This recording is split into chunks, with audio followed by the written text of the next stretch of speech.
So back-to-back London derby defeats for Arsenal. What does the manager have to say about it all? Here he is, Mikel Arteta. Mikel, how has a day that started so well ended in such disappointment for you? Because we weren't good enough, simple as that. We lost a game 3 days ago that we fully deserved to win because we were so good, and today we were nowhere near the level. Why do you think that was? I mean, against West Ham, you've spoken about the fact it was just the goals that evaded you, but why do you think you struggled so much to find your general rhythm this afternoon? We conceded 2 very similar goals to them. After direct play, we gave the ball away and reorganization in our box and set plays. And we didn't generate enough today. Our rhythm wasn't good enough in attack, our purpose, and defensively we were second best in every action. How surprising was the reaction, to finally get that goal that was evading you at West Ham so early? Were you quite shocked at the fact that the players couldn't capitalise then after that? Well, you have to play 100 minutes in this league, so it's not enough to play a few actions. And as I said, it's a really sad day because today we didn't deserve to win the game. With the changes that you made at half-time and with 20 minutes to go, changing shape as well, what were you trying to do there? How did you see the game at that point? Well, to try to change the dynamic of the game for sure and to put more players inside, to have much more threat in those actions, but we never got going because we gave every ball away and we could not dominate the direct play. So if you don't do any of those two, then very difficult to generate any momentum. With just 1 clean sheet across the month of December, there's been a lot of talk about goal scoring, but would you say you have equally concerns about the defending in your side at the moment as well? Well, both sides, obviously, the way we conceded the goals today as well, but this is football and credit to Fulham as well, and we're very unlucky on the second one, but it's part of football. 4 points of the last 15 available. Just how costly has this period felt to your title hopes this season? Well, in very different ones. We have a great performance against Liverpool. We had a great performance against West Ham and we didn't win. And today was the one that you have to isolate because that was the worst performance of the season. And what do you need in January to make sure that you can go on to achieve what you want to achieve? Do what we've done in 19 of the games with the same players. With reinforcements? With the same players. Thank you, Mikel. Yeah, thank you. Wow, he said a lot there, and he started with saying they simply weren't good enough. Yeah. Righty, what did you make of that interview? Obviously, he's very disappointed, which is understandable. But I think that rather than that, he's got to try and get it out of his players. It has to lie at his door. Why, for whatever reason, the intensity and the drive for a prize that is more than worth it. Where has the effort and the intensity gone? Whereas people expressing themselves, frontmen, getting the ball, making things happen, people taking chances, rather than everything being safe. And again, like dropping off like we did in the first half, where's that come from? We're a team that can go forward with really dynamic players. And the manager, as much as he's saying that we weren't good enough, why weren't we good enough? What's happened? What we're working on to make sure that we are good enough because we've got the players. We can't make the excuse about Saliba not being there or we've got a Declan Rice now. We cannot make the excuse of players who are missing. We have now got to be pushing forward to try and win this league. And I can't see it at the moment. I cannot see how we're going to get that intensity back if I'm looking at it right now. I don't know where it's coming from because I can't see it coming off the bench for us. So let's flip this the other way around. As former players, you will have been in a position where you've gone through a tough patch many times in your careers, I'm sure, as well as the highs, there are the lows, right? What do you need to hear as players from your manager or from your team or from the coaching staff? What do you need as players to get yourself back? It's not so much what you need to hear. I think you obviously, when you play, the amount of analysis you do and your repetition of watching that and then trying to replicate that, in the training pitch. Doing too much and giving too much information when you're in a down patch, I think can be quite daunting. I think can be quite difficult for players to take that overload of information on, especially when you talk mental fatigue. Adding extra information doesn't really help. I think Arteta said it there. He's got a group of players that he trusts in. It's the same group of players. They've added a few additions to that. I just think this season, I think what Arteta's got to do, and we've spoken about it before, and right, you've heard him say it numerous times, there needs to be a plan B. And I think that's the problem at Arsenal at the minute. They've got a plan A, and when it works really well. But when it doesn't work, they struggle with that plan B, and the bench isn't strong enough. His changes today, I'd ask Arteta, what did your changes didn't change the game? So you speak about, I'm bringing these players into the game to make a difference, to change the intensity, to change the dynamic of the team. It didn't do any of that. So maybe question marks around his decision-making in terms of who he brings in and who he brings out. And Nketiah, for me, didn't do enough today. you know, didn't get removed off the pitch. At some point, you know, Arteta has to take some responsibility for the way that the team, in terms of one, in the way in which they're playing, but two, in terms of the changes you make to try and change that in game. So a lot of talk from both of you about a plan A and a plan B definitely needed. So, Wrighty, talk us through how they have been worked out from today's performance. Well, I think that when you look at you look at the way, for instance, Saka. When Saka, there's so many men trying to stop the ball into Saka that if we're not going to get this ball out and move it quicker into places where you can then get it to the left, or you can play it through the middle. Look, he's got to come back. Look, he's got to come back now. Now you need more movement. Nothing. So that you're not getting any movement. So now what happens is that the man on the ball is he's rushing. Eddie Nketiah, this is a good one. It might be a tough pass, but it's a good run. He's not even looking. Tomiyasu's not even looking. So when we say plan B, these are the things that's got to happen. You can't keep passing it across. The plan B is to, OK, if you're going to be like that and you're going to have that line, we're going to go over the top of you. You know, you've got to be part. Look at Gabriel. He needs something. He needs something. No one's moving in front of him. He's got to go back. You see, he's putting his arms up. So those are the situations where, with good players, you have to take chances. You have to pass the ball into those areas.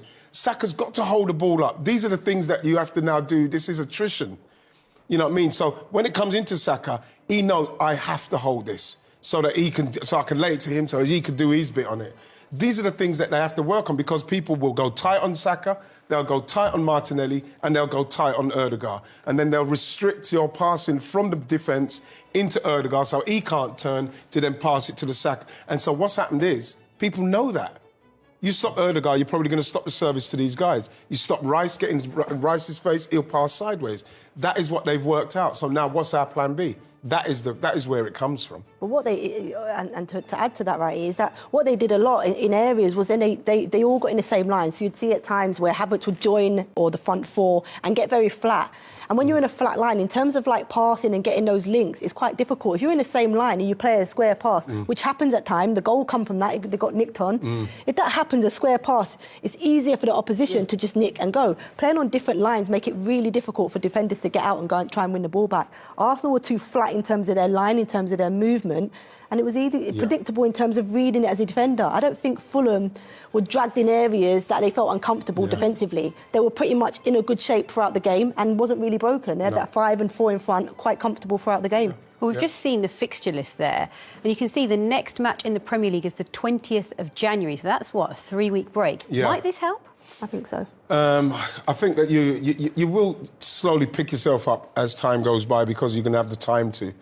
But then what's going to happen is that you've got to go into a game and then you've got to start a game well again. And then, like, for instance, today, they started a game well, they score first. We need to see how they react when we come back from the break to that. Are we going to stop? Are you going to drop off? Or are you going to go for it? Because, yes, they may need a rest. Maybe they might be mentally fatigued and physically fatigued. But now it's going to be a mental problem for them, because what's happened is that in the games, they've been very subdued in the games, and they're not taking chances on passing the balls into places where you can create and bring people out so as you can turn them and maybe get a shot. So hopefully the break will do something for them, Seema. But something's going to have to change drastically with Arsenal. Something has to change. Do you know what, as well, the difference for Arsenal? You think back, because even listening to Declan Rice's interview, very flat, Arteta's very flat. Last year, when you heard Arteta speaking after a defeat, it was still quite, you know, in terms of his voice, it was there, it was proud. My team aren't expected to be here. But I think maybe in-house their expectation has changed based on what they achieved last year in terms of pushing City to the end. And now they're thinking, actually, we can go on and win it with the additions they've got. So that expectation changes. Now they're expected to win. And when they don't, it seems like the end of the world for them. And that's how it felt listening to those interviews there. OK, well, they are in action. They're in League Cup action, that is. Sorry, FA Cup action against Liverpool coming up before that 20th of January match against Palace. OK. It's amazing how quickly the narrative changed from a chance to go top of the table at the end of the year to 1 win in 5. You're so good at tactically analysing a game. What went wrong today from where you were playing? I don't know, to be honest, because we had the chances again. You know, whether we were going to draw the game or win the game, we had the chances. We didn't put it in the back of the net. You know, it was a very disappointing performance considering we went 1-0 up, and you know we could have played much better. But look, Fulham sat in strong, scored 2 goals we could have prevented, and that's where we need to demand more from each other. That's where we're fighting up the top at the end of the table, and goals that we've conceded can't happen. Arteta said these 2 matches were the difficult games that you've got to go and win the title, but you have a defeat. Everyone says the title race is going to be a concern. Manchester City have a defeat. They say it's just how competitive the league is. Is there a perception still on Arsenal that just one defeat sends you off the rail? Yeah, look, like every season, there's always so much talk surrounding Arsenal and the title. I don't get involved in it, neither do the players. Like I said, it's about what we can control and winning football matches. We obviously haven't done that the last 2 games, and it's not ideal. But look, there's still a long way to go in the Premier League. Still, from 18 more games. We're such a good side. We ain't going to let this put us down. Obviously, we've let the fans down today. We let ourselves down with the performance, but overall, 2023 has been positive for Arsenal, and we're looking to go one step further in 2024 and, stay on it. You've had some moments that you found those last-minute winners from nowhere yourself personally, but personally for you, looking back at this first half of a season with Arsenal, what do you want to improve on your game more? Is it dictating play from midfield more consistently, or getting more goals? Where would you be happier in your performances? No, I think we dominate the ball most games, to be honest with you. We have so much possession. Teams are constantly sitting back against us, doubling up on us.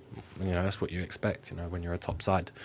Probably from my point of view, scoring more goals, like you said. That's probably the main one. I know I've got it in my locker, but it's about adding the goals.